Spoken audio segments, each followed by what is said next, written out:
Hello दोस्तों, नमस्कार। मैं हूँ Rashmi, MEd gold medallist, NET qualify. एक बार फिर से एक नए टॉपिक के साथ एक नई क्लास में आपके सामने उपस्थित हूँ। और दोस्तों, आज आपकी जो क्लास होगी वो NTA-NET का जो फर्स्ट पेपर है उसकी क्लास काफ़ी टाइम से नहीं हुई है, तो आज उसके बारे में हम बात करेंगे। आपकी यूनिट फर्स्ट चल रही थी अभी, और उसमें भी आपका जो लास्ट टॉपिक है इवैल्यूएशन, ठीक है, उसके बारे में आज हम बात करने वाले हैं। मूल्यांकन प्रणाली के बारे में बात करने वाले हैं। और फर्स्ट यूनिट के बाकी जितने भी क्लास अभी तक हुए हैं उन सब का लिंक मैं डिस्क्रिप्शन बॉक्स में डाल दूंगी, आप लोग उनको चेक कर लीजिएगा ताकि इधर उधर आपको कुछ भी ढूंढना ना पड़े। ठीक है, तो हम समय को ना खराब करते हुए सीधे सीधे हम अपने टॉपिक पर आते हैं। और आज का जो टॉपिक है वो है क्या, मूल्यांकन प्रणाली या इवैल्यूएशन सिस्टम। मूल्यांकन प्रणाली, ठीक है। ये NTA-NET का जो फर्स्ट पेपर है उसमें जो फर्स्ट यूनिट है आपकी, उसमें जो लास्ट टॉपिक है जो वहाँ पर ये इसके बारे में आपसे क्वेश्चनिंग होती है कि मूल्यांकन प्रणाली क्या है और मूल्यांकन के प्रकार क्या होते हैं, प्रकारों के बारे में क्वेश्चनिंग होती है। तो इस टॉपिक के अंतर्गत आज हम इसका कॉन्सेप्ट जानेंगे, मूल्यांकन होता क्या है, क्वेश्चनिंग कैसे होती है और मूल्यांकन की विशेषताएं क्या क्या होती है। ठीक है, और अगले क्लास में हम मूल्यांकन के प्रकार के बारे में चर्चा करेंगे। ठीक, आपने वैसे दो वर्ड सुने होंगे, एक सुना होगा मापन, एक सुना होगा मूल्यांकन।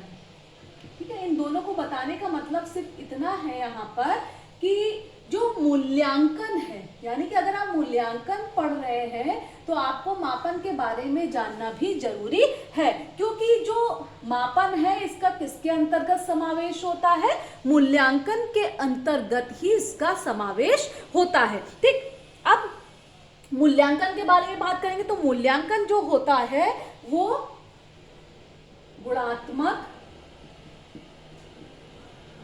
प्लस मात्रात्मक, ठीक है। और अगर मापन की बात करेंगे तो मापन किस तरीके का होता है, मापन केवल और केवल कैसा होता है, मात्रात्मक होता है। ठीक है, इसकी क्वेश्चनिंग होती है एग्जाम में। ठीक है, तो यहाँ पर सबसे पहले तो हम ये बात ध्यान रखेंगे कि मूल्यांकन में गुणात्मक और मात्रात्मक दोनों गुण पाए जाते हैं, जबकि मापन में केवल मात्रात्मकता का गुण पाया जाता है। अब ये गुणात्मक और मात्रात्मक होते क्या है, ठीक है, कि किसी भी व्यक्ति का मान लीजिए हमें अध्ययन करना है, उसका मूल्यांकन करना है, तो उसके गुणों का मूल्यांकन कर सकते हैं हम इसमें।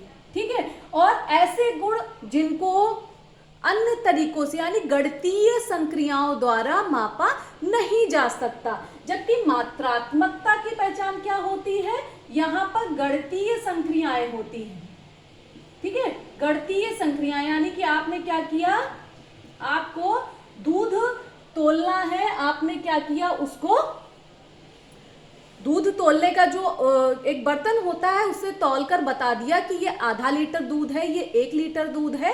ठीक है, लेकिन अगर दूध की गुणवत्ता की बात की जाएगी कि दूध में कितना पानी मिला है, दूध में कितना फैट है, कितनी क्रीम है, उन सब का अध्ययन क्या हो जाएगा, गुणात्मकता के अंतर्गत आ जाता है। ठीक, तो यहाँ पर क्वेश्चनिंग एग्जाम में सबसे पहले ये होती है मूल्यांकन में कौन कौन से गुण पाए जाते हैं, यानी कि मूल्यांकन में गुणात्मक और मात्रात्मक, यानी किसी भी वस्तु के गुण और उसकी मात्रा दोनों को हम मूल्यांकन करते समय नापते हैं। ठीक है, फिर मूल्यांकन क्या है, सीधा सीधा किसके ऊपर निर्भर करता है, मापन के ऊपर निर्भर करता है, क्योंकि किसी वस्तु की मात्रा नापनी है अगर, या गणितीय संक्रियाएं के माध्यम से किसी वस्तु को नापना है, किसी वस्तु को या किसी भी व्यक्ति के गुणों को नापना है, तो अब बात करते हैं कि मापन और मूल्यांकन क्या समानार्थी हैं? नहीं, ये दोनों समानार्थी नहीं है, दोनों बिल्कुल अलग अलग कॉन्सेप्ट हैं, अलग अलग प्रत्यय हैं। मूल्यांकन, मापन में केवल और केवल गणितीय संक्रियाएं सम्मिलित होती हैं, अभी आपको बताया, और मूल्यांकन के अंतर्गत मूल्य विचार, ठीक है, हमारे जो विचार हैं, हमारा जो कॉन्सेप्ट है किसी चीज को लेकर, हम मूल्यांकन के अंतर्गत उसको भी सम्मिलित करते हैं। ठीक है, तो इन दोनों में अंतर समझ में आ गया। विचारों का मापन में कोई भी, यानी कि हमारी जो वैल्यूज हैं, हमारे जो थॉट है, हमारे विचारों का मापन में कोई भी महत्व नहीं, यानी कि मापन में हम इनको यूज नहीं कर सकते। जो नापा, जैसा रिजल्ट आया एज इट इज हमने उसको क्या किया, दर्शा दिया, ये मापन है। और मूल्यांकन में हम उसके बारे में, कोई भी वस्तु किसी भी गणितीय संक्रिया से होकर गुजरी, फिर परिणामों को हमने क्या किया, अपने विचारों के आधार पर उसको प्रस्तुत कर दिया। ठीक है, इतना समझ में आ गया। अब शिक्षा में मूल्यांकन की चूंकि बात हो रही है आपके में कि शिक्षा में मूल्यांकन क्या है, ठीक, तो शिक्षा में मूल्यांकन सबसे पहले हम बात करेंगे कि शिक्षा में मूल्यांकन का क्या मतलब है। कि जब भी हम क्लासरूम में टीचिंग के लिए जाते हैं तो एक लेसन प्लान तैयार करते हैं। ठीक है, लेसन प्लान तैयार करते हैं और लेसन प्लान के आधार पर कुछ उद्देश्यों का निर्धारण करते हैं। ठीक है, किसका निर्धारण करते हैं, उद्देश्यों का निर्धारण करते हैं। तो उन्हीं उद्देश्यों, मूल्यांकन प्रणाली में क्या देखना होता है कि जो उद्देश्य पाठ्य योजना बनाते समय निर्धारित किए गए, पाठ्य योजना पढ़ाने के बाद, बच्चों को सिखाने के बाद उन उद्देश्यों की प्राप्ति, ठीक है, उन्हीं उद्देश्यों की प्राप्ति किस सीमा तक हुई। ठीक है, जो उद्देश्य बने उन उद्देश्यों की प्राप्ति किस सीमा तक हुई, ये जानने के लिए हम शिक्षा में किसका प्रयोग करते हैं, मूल्यांकन या इवैल्यूएशन का प्रयोग करते हैं। ठीक है, अब यहां पर हम बात करते हैं एनसीईआरटी की। ठीक है, एनसीईआरटी ने सबसे पहले तो इनकी जो एक फेमस बुक है मूल्यांकन की संकल्पना, मूल्यांकन की संकल्पना, ये किताब का नाम है। ठीक है, इसको याद कर लीजिएगा नाम इसका। तो इन्होंने क्या बताया कि मूल्यांकन का एक पूरा का पूरा स्टेप वाइज प्रोसेस बताया कि आखिर मूल्यांकन होता क्या है, मूल्यांकन का अर्थ प्रस्तुत करने की इन्होंने कोशिश की है। तो इसके बारे में हम बात करते हैं।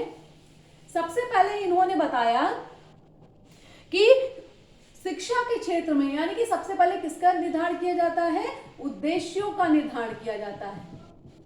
ठीक है, आप लेसन प्लान बनाते हैं, आपका जो भी टॉपिक होता है उस टॉपिक के आधार पर ज्ञानात्मक, भावात्मक और क्रियात्मक क्या क्या किस तरीके का विकास बच्चे का होगा, उसके आधार पर पहले ही आप कुछ उद्देश्यों का निर्धारण कर लेते हैं कि ज्ञानात्मक पक्ष में इसका विकास होगा, इसका होगा, भावात्मक में ऐसे होगा, वैसे होगा। ठीक है, फिर उद्देश्यों का निर्धारण किसके आधार पर किया जाता है, ज्ञानात्मक, भावात्मक, मनोक्रियात्मक पक्षों के आधार पर। ठीक है, क्योंकि आपको पता है कि किस क्लास का बच्चा है, किस क्लास का लेसन प्लान बनना है, किस टॉपिक का लेसन प्लान बनना है। आप क्या करते हैं, इन तीनों पक्षों के आधार पर, बच्चों के आईक्यू के आधार पर या बच्चों के जो पक्ष हैं, विकास के जो पक्ष हैं, ज्ञान का स्तर के आधार पर, भावों के आधार पर और क्रिया के आधार पर, साइकोमोटर के आधार पर ही आप उद्देश्यों का निर्धारण करते हैं कि ये टॉपिक पढ़ने के बाद बच्चे का इस क्षेत्र में इतना विकास होगा। ठीक है, फिर आप क्या करते हैं, अधिगम अनुभवों का क्रमबद्ध प्रस्तुतिकरण। ठीक है, जो भी लेसन प्लान बनाते हैं उसका प्रेजेंटेशन आप क्लास में देते हैं। फिर उपलब्धि का आकलन, बीच बीच में आप क्या करते रहते हैं, बच्चों के जो भी पढ़ाते रहते हैं उनसे संबंधित प्रश्न भी पूछते रहते हैं। और लास्ट में ये जो आकलन होता है उपलब्धि का, ये मात्रात्मक भी होता है और गुणात्मक भी होता है। ठीक है, और लास्ट में क्या होता है, मूल्यांकन प्रक्रिया की जाती है। ठीक है, तो इस तरीके से एनसीईआरटी ने अपनी बुक जो मूल्यांकन की संकल्पना है, इसके अंतर्गत एक ये प्रोसेस बताया कि अगर आपको शिक्षा के क्षेत्र में मूल्यांकन प्रक्रिया को अपनाना है तो उसके लिए इन इन चरणों से होकर आपको पूरी तरह से गुजरना पड़ेगा। आप पहले छात्र के इन पक्षों के आधार पर उद्देश्यों का निर्धारण करेंगे, लेसन प्लान प्रस्तुत करेंगे। फिर लेसन प्लान प्रस्तुत करने के बाद आप बच्चों से हर तरीके से, यानी कि उसमें मात्रात्मक और गुणात्मक दोनों ही क्षेत्रों में आप क्या करेंगे, बच्चे से क्वेश्चनिंग करेंगे कि उसने जो भी पढ़ाया गया उसमें से बच्चे ने कितना सीखा, और लास्ट में मूल्यांकन प्रक्रिया, मूल्यांकन आप कर लेंगे कि हाँ इतना जो भी पढ़ाया गया उसमें से बच्चे ने ये चीजें सीख ली हैं, या मूल्यांकन या फिर जो सीखने का स्तर क्या है इसका आप पता लगा पाएंगे। ठीक है, फिर आगे हम बात करते हैं कि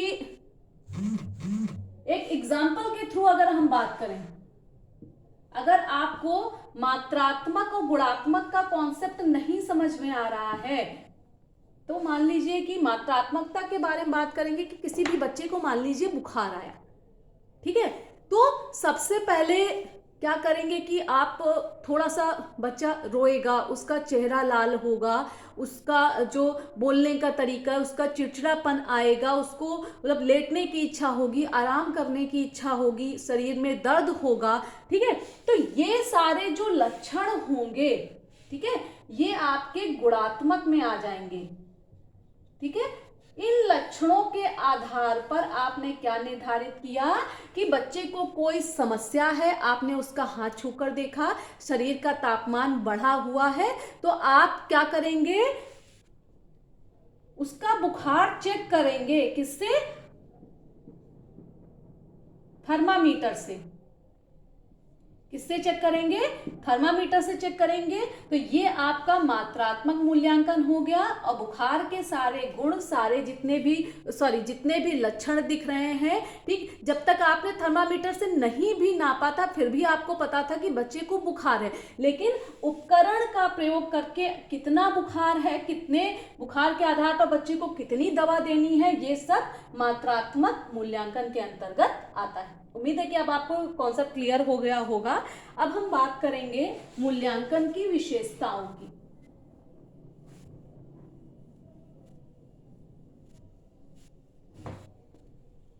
अब हम किसकी बात करेंगे, मूल्यांकन की विशेषताएं। ठीक है, तो सबसे पहले हम बात करेंगे इसमें कि मूल्यांकन की प्रकृति कैसी होती है, व्यापक होती है। अगर एग्जाम में क्वेश्चनिंग आती है, कई तरीके से क्वेश्चन आता है जिसमें कि कुछ विशेषताएं दे देते हैं और कौन सी हैं कौन सी नहीं है, तो उनमें थोड़ा कंफ्यूजिंग रहता है क्योंकि बहुत मिलती जुलती, अगर मूल्यांकन की विशेषताएं देंगे तो किससे, मापन से मिलती जुलती विशेषताएं देंगे, कि जो लगभग मापन की भी विशेषताएं होती हैं। अब चूंकि मापन दोनों ही विशेषताओं में बहुत बारीक अंतर होता है, इसलिए बहुत डीप जाकर आप जब पढ़ाई करेंगे तभी आप उसका अंतर समझ पाएंगे। ठीक है, तो अब यहाँ पर सबसे पहली विशेषता क्या है, व्यापक है। अब व्यापक अध्ययन इसलिए क्योंकि इसके अंतर्गत ही मापन का भी समावेश होता है, यानी मूल्यांकन का जो क्षेत्र है वो मापन से ज्यादा बड़ा है। ठीक है, अब क्षेत्र की बात आ जाए तो मूल्यांकन का क्षेत्र व्यापक है जबकि मापन का क्षेत्र सीमित होता है। अब दूसरा ये व्यापक क्यों है, इसमें ज्ञानात्मक, भावात्मक, क्रियात्मक तीनों ही पक्षों का समावेश होता है। ठीक है, तीनों ही पक्षों के बारे में आप उद्देश्यों का निर्धारण करते हैं, फिर वो उद्देश्य कहाँ तक पूरे हुए ये जानने के लिए आप मूल्यांकन की प्रक्रिया अपनाते हैं। ठीक है, तो इसलिए मूल्यांकन का क्षेत्र क्या है, बहुत ज्यादा व्यापक होता है, और इसकी प्रकृति सतत या निरंतर, ठीक है, इसकी प्रकृति कैसी होती है, निरंतरगामी होती है। ऐसा नहीं है कि एक बार मूल्यांकन कर लिया खत्म किया। आप देखते होंगे कि लेसन प्लान में आप क्या करते हैं, एक छोटा सा पैराग्राफ पढ़ाते हैं, उससे संबंधित प्रश्न छात्रों से पूछते हैं, ठीक है, फिर आप पढ़ाते हैं, फिर पूछते हैं, फिर पढ़ाते हैं, फिर पूछते हैं। ऐसा नहीं है कि आज हमने पढ़ाया और बच्चों से मूल्यांकन उसका कर लिया और बात यहीं पर खत्म हो गई, ऐसा नहीं होता। जब तक आप पढ़ाएंगे, ठीक है, मूल्यांकन की प्रकृति यानी हमेशा चलता रहता है। और मूल्यांकन केवल शिक्षा के क्षेत्र में ही नहीं, हर क्षेत्र में मूल्यांकन होता है। चाहे आप कहीं नौकरी कर रहे हैं तो वहां पर भी आपका मूल्यांकन होता है। बस अंतर इतना है कि शिक्षा के क्षेत्र में जो हमारा टॉपिक है वो है छात्रों का मूल्यांकन, ठीक है, शिक्षकों का मूल्यांकन होता है। आप कहीं भी नौकरी कर रहे हैं उसका मूल्यांकन हो रहा है। इनफैक्ट हमारा जो जीवन है, मनुष्य जीवन है, मरने के बाद हमारा भी मूल्यांकन होता है, ठीक है। जब तक हम जीवित रहते हैं तब तक हम सिर्फ अपने कार्यों को करते रहते हैं, जन्म से लेकर मृत्यु तक। और जैसे ही हमारी मृत्यु होती है, लोग हमारे कर्मों का, हमारे अड़ोस पड़ोसी, मित्र, सगे संबंधी, भला आदमी था, बुरा आदमी था, ऐसा था, वैसा था, ये किया, वो किया, हमारे पूरे जीवन का मूल्यांकन कर देते हैं। उसी तरीके से मूल्यांकन क्या है, ये सतत यानी हमेशा चलता रहता है। जब तक कि आप कुछ सीखेंगे, तब तक, जब तक आप काम करेंगे, तब तक लगातार आपका मूल्यांकन होता रहेगा, ठीक है। अब बात करते हैं मूल्यांकन के स्रोतों की। अब शिक्षा के क्षेत्र में मूल्यांकन की बात आ रही है तो छात्रों का मूल्यांकन, शिक्षकों का मूल्यांकन, कर्मचारियों का मूल्यांकन, आपके माता पिता का मूल्यांकन, ये सब कुछ किसके अंतर्गत आता है, मूल्यांकन छात्र, जो शिक्षा के क्षेत्र में छात्र का मूल्यांकन हो रहा है उसके अंतर्गत ये आता है। फिर अगला है विवरणात्मक प्रक्रिया। विवरणात्मक प्रक्रिया क्यों है, इसने मापा बच्चे को बुखार है 100 डिग्री सेल्सियस, ठीक है, इसने केवल माप के बता दिया। लेकिन ये विवरणात्मक क्यों है, क्योंकि ये बता रहा है कि बच्चे को बुखार अगर इतना है तो इसके आधार पर बच्चे को ये दवा दी जानी चाहिए, इतने समय पर दी जानी चाहिए, सर पे पट्टी रखनी चाहिए, बाकी अन्य प्रक्रियाएं, बच्चे को आराम करने देना चाहिए, ठीक है। तो यही अगर शिक्षा के क्षेत्र की बात करें तो मूल्यांकन करते समय केवल ये नहीं कि बच्चे ने क्या पढ़ा क्या नहीं पढ़ा, बच्चे को आया नहीं आया, साथ में जो सीखते समय समस्याएं आ रही हैं। अगर बच्चा नहीं सीख रहा है, अगर उद्देश्यों की प्राप्ति नहीं हो रही है, तो आखिर उसके मार्ग में क्या बाधा है, क्या रुकावट है, इन सब चीजों का भी विस्तार से वर्णन किसमें किया जाता है, मूल्यांकन के अंतर्गत किया जाता है। इसीलिए इसको डिस्क्रिप्टिव प्रोसेस माना जाता है, ठीक है। डिस्क्रिप्टिव में आप क्या करते हैं, वर्णन करते हैं चीजों का, ठीक है, की पॉइंट पकड़िए आप केवल। फिर बाद में निर्णयात्मक, इसकी प्रकृति निर्णयात्मक है, ठीक है। मूल्यांकन हुआ, कितने उद्देश्यों की पूर्ति हुई, नहीं हुई, कैसे हुई, ठीक, इन लास्ट में एक निर्णय पर पहुंचना है कि बच्चे का मूल्यांकन जो हुआ वो प्रक्रिया के आधार पर सही है, गलत है, किस स्तर का है, उद्देश्यों की पूर्ति हुई नहीं हुई, इन सब बातों का निर्णय भी मूल्यांकन के अंतर्गत किया जाता है। तो ये थी मूल्यांकन की विशेषताएं। उम्मीद है कि आपको मूल्यांकन और मूल्यांकन की जो विशेषताएं हैं समझ में आ गई होंगी। एग्जाम में जो क्वेश्चनिंग होगी, सबसे पहले तो विशेषताएं जो हैं वो आप ध्यान से पढ़ लीजिए उनको, उनके बारे में कौन कौन सी विशेषताएं होती हैं। वापस जो मूल्यांकन और मापन में अंतर, ठीक है, मेन अंतर यही है कि जो मापन होता है वो पूरी तरह से किसी उपकरण या मापनी के द्वारा मापा जाता है, जबकि मूल्यांकन जो होता है उसमें मात्रात्मकता का और गुणात्मकता का दोनों गुण होते हैं, ठीक है। मेन जो इनका अंतर है, और एक क्षेत्र का अंतर कि मूल्यांकन का क्षेत्र बड़ा होता है और मापन का क्षेत्र छोटा होता है। और तीसरी जो क्वेश्चनिंग होती है कि जो मापन का किसके अंदर समावेश होता है, मूल्यांकन के अंतर्गत, ठीक है। कभी कभी क्वेश्चनिंग कर देते हैं कि मूल्यांकन में मापन समाहित रहता है या मापन में मूल्यांकन समाहित रहता है, ठीक है।